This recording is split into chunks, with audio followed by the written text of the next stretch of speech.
آپ نے سینے کو دیکھا اور کہا الحمدللہ. یہ کیا بات ہے؟ آپ نے کہا جب پہلی خبر آئی نا تو میں نے کہ سارا سامان ڈوب گیا ہے، میں نے دل سے پوچھا، دل نے کہا عبد القادر ہمیں کوئی غم نہیں ہے، ہم اللہ کی یاد میں اتنے مضبوط ہیں. اور کہا کہ جب پھر یہ خبر آئی کہ ڈبل فائدہ ہوا، پھر ہم نے دل کو دیکھا. غوث اعظم فرماتے ہیں، غوث اعظم نے کہا عبد القادر کے دل سے ایک جگہ بھی مال کی ہوس نظر نہ آئی. دل سے آواز آئی کہ اللہ کا شکر اللہ نے دیا، لیکن ہمیں تو اللہ کی یاد سے فرصت ہی نہیں ہے. دل اللہ کی یاد سے آباد ہوگا تو ایسے ہوگا. اس لیے غوث اعظم کہتے ہیں اپنے بدن کو اس کے قریب لے کے جاؤ جو تمہارے دل کو اللہ کے قریب کر دے. اللہ اکبر. اس سلسلے کی بنیاد ہے، یہی وجہ ہے کہ سلسلہ عالیہ نقشبند میں کوئی بھی مادی وسائل کے ذریعے روح کو سکون نہیں دیا جاتا.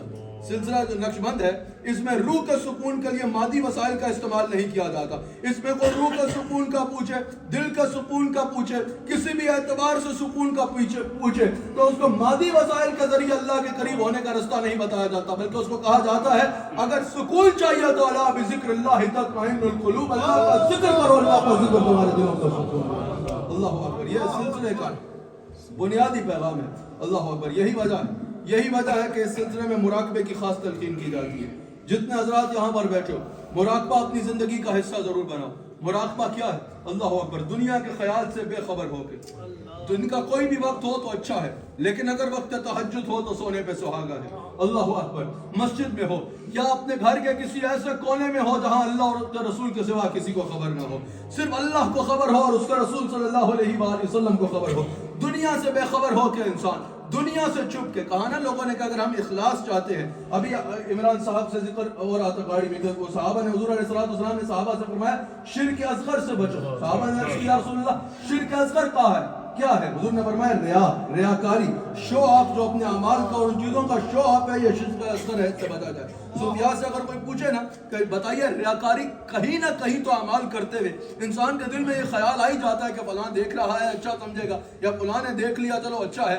انسان نہ بھی چاہے تو کبھی نہ کبھی شو آف کا، ریاکاری کا خیال تو دل میں آ جاتا ہے نا. اگر ہم چاہیں کہ یہ خیال بھی نہ آئے تو کیا کریں؟ صوفیاء کہتے ہیں پھر ایسا کرو جیسے لوگ اپنے گناہ کر کے لوگوں سے چھپاتے ہیں نا، تم نیکی کر کے لوگوں سے چھپانے کی کوشش کرو. لوگ یہ برا سمجھتے ہیں کہ ہمارے گناہوں کو کسی کی خبر نہ ہو جائے. تم اللہ کو راضی کرنے والا ہر کام کرو، ہر نیکی کرو، اور کوشش کرو کہ جس طرح تم لوگ گناہوں کو چھپاتے ہیں، تم نیکیاں کر کے چھپاؤ کہ میری نیکیوں میں اللہ اور اس کے رسول کے سوا اور کوئی گواہ نہیں. ریاکاری کا تصور بھی ختم ہو جائے، شو آف کا تصور بھی ختم ہو جائے. کیونکہ صوفیاء کہتے ہیں کہ جو کام کرو گے اللہ کی رضا کی خاطر، مخلوق سے اس کی واہ واہ بلے بلے کی توقع نہ رکھنا، اور جو کام کرو گے لوگوں میں شو آف کرنے کے لیے، اللہ سے اس کے اجر کی توقع نہ رکھنا. یہ وجہ ہے کام مراقبے کی تلقین کی. کیا ہے؟ چھپ کے کونے میں بیٹھ جاؤ دنیا سے. اللہ اکبر. پھر آنکھوں کو بند کرو، ذہن کو ہر خیال سے پاک کر لو، ہر خیال سے اپنا ذہن پاک کر لو. نہ یہ خیال ہو کہ مجھے دنیا کی فلاں نعمت مل جائے، پیسہ مل جائے، مال مل جائے. نہ یہ نعمت. اس وقت جب اللہ کے حضور حاضر ہو تو دنیا لینے کے لیے نہ جاؤ، اللہ سے اللہ کا قرب مانگنے کے لیے جاؤ. دنیا بھی اللہ سے ہی مانگنی ہے، اللہ سے نہیں مانگنا تو کس سے مانگنا ہے؟ لیکن اس وقت اللہ سے خالصتاً اس کی محبت میں، اس کی بارگاہ میں حاضر ہو. کوئی اور خیال نہ ہو، یا اللہ کا تصور ہو یا رسول اللہ صلی اللہ علیہ وآلہ وسلم کا تصور ہو. کہا پھر اس وقت آنکھوں کو بند کر کے اللہ کا ذکر شروع کر دو. جس طرح تمہارے شیخ نے، جس طرح تمہارے مرشد نے تمہیں اللہ کا ذکر کی تلقین کی ہے، اس انداز میں اللہ کا ذکر اس وقت آنکھوں کو بند کر کے مراقبے میں شروع کر دو. کہا تم اللہ کا ذکر کر رہے ہوگے، اس وقت تمہیں نہیں پتا ہوگا، تم صرف دنیا سے چھپ کے ایک بند کمرے میں آنکھوں کو بند کر کے کچھ مانگنے کے لیے نہیں، اللہ سے اللہ کو مانگنے کے لیے اللہ کا ذکر کر رہے ہوگے. تمہیں پتہ ہی نہیں چلے گا اللہ تم سے اتنی نگاہ محبت فرمائے گا تم پہ کہ تمہیں کہاں سے اٹھا کے کہاں پہنچا دے گا. تمہیں نعرہ تکبیر، نعرہ رسالت. ایک لمحہ لگتا ہے، ہمارا مزاج ہے اپنے مزاج پہ گفتگو سنانی چاہیے. یہ ایک جو گفتگو کرنے والا کوئی بھی ہو نا، اس کا ایسا نہیں کرنا چاہیے کہ مجمع کا دیکھے مجمع ذوق کیسا چاہتا ہے اور ویسی گفتگو شروع کر دے. جو گفتگو کرنے والا ہے اس کی ذمہ داری ہے جس چیز کی جہاں جیسے ضرورت سمجھے ویسے اصلاح کرے اور بات کرے. ایک بات کو ذہن میں رکھیے گا، ایک لمحہ لگتا ہے اللہ کو راضی کرنے میں اس طرح. اللہ اکبر. حضرت مولانا عبد الرحمن جامی، یہ بھی نقشبندی شیخ ہے. حضرت عبید اللہ احرار رحمۃ اللہ تعالی علیہ کے تربیت یافتہ اور آپ کے ہاتھ پہ بیعت حضرت مولانا عبد الرحمن جامی رحمۃ اللہ تعالی علیہ. کون ہے جو ان کے نام سے واقف نہیں ہوا؟ عاشقوں کا امام جامی. اللہ اکبر.